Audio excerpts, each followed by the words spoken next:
All right, hello everybody. My name is Wanya Willis. As you can see here, whatever, I am very congested right now. Okay, I was trying to fight it off. I know I need to do this assignment, so here it goes. Thanks again for coming and listening and viewing my presentation. Um, Again, my name is Wanya Willis. I am currently working toward becoming a certified teacher in upstate New York.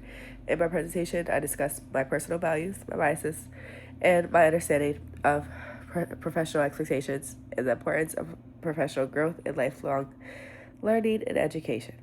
One of the most important value that I bring to the classroom is respect.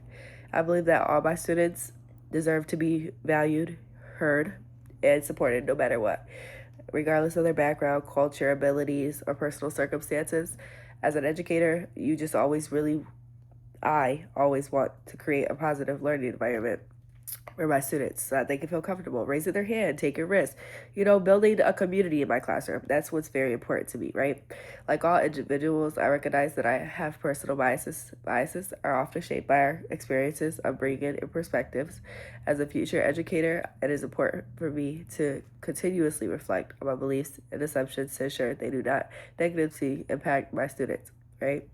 So, first things first with that, right, is self-awareness. You have to know, like, to be an effective teacher, you got to know your own self-awareness. You got to know how you're going to talk to people, how you view things. Sometimes you got to just be super open-minded, especially with the little kids. I plan on working with kindergarten, so could you imagine the things that kindergartners say? Because I've heard a lot. Okay, another thing that's important to me is being professional.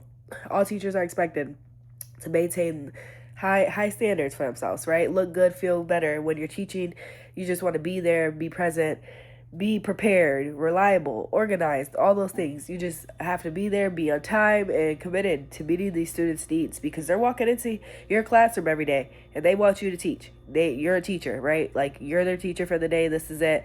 I'm here to teach. I'm ready. I'm ready to go. I'm very open-minded person regardless. So, like, this comes naturally for me. Like, I'm always open to new things, and these students are always willing to do anything. They will do anything you say, literally, right?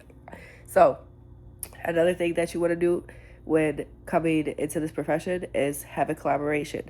Making sure that you can collaborate with your colleagues, because when your colleagues are on your team, everybody works great, right? We're all on a float. It's great.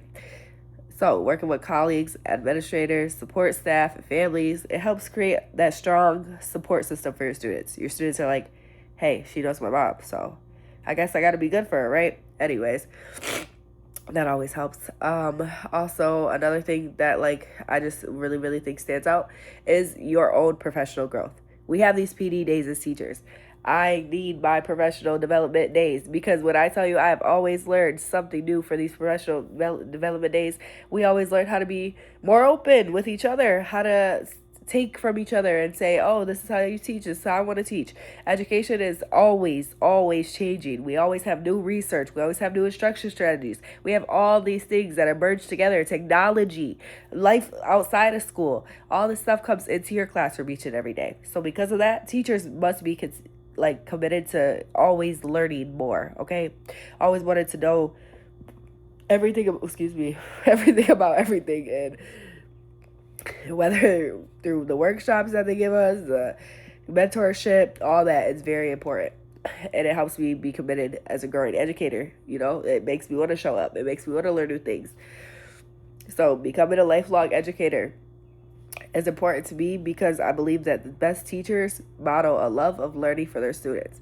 When students see educators actively learning, reflecting, improving, they are more likely to develop these same habits for themselves. If your students hear that, oh, I have homework tonight, I have homework due tonight, Jimmy. Well, me too, Jimmy. They're like, oh my goodness, my teacher's still doing homework, and maybe I should do my homework too. Things like that. It just encourages them to be better, and you're always learning. They're always learning, no matter what. So, I know this was very, very, very, probably a bit all over the place, or I'm gonna whatever, but just know I'm very dedicated to this education. I am very, very dedicated to my profession. And as I continue this journey, I just want to become a better teacher. I'm committed to having these high professional standards, right? I'm committed to reflecting on my personal biases and pursuing opportunities for growth. My goal is to create a classroom environment where all students feel supported, respected, and empowered to reach their full potential. So, sorry, again, I'm getting over a cold, going through a cold, whatever you want to call it. I can barely breathe. But thank you for coming. Thank you for listening. And I hope you enjoy this presentation.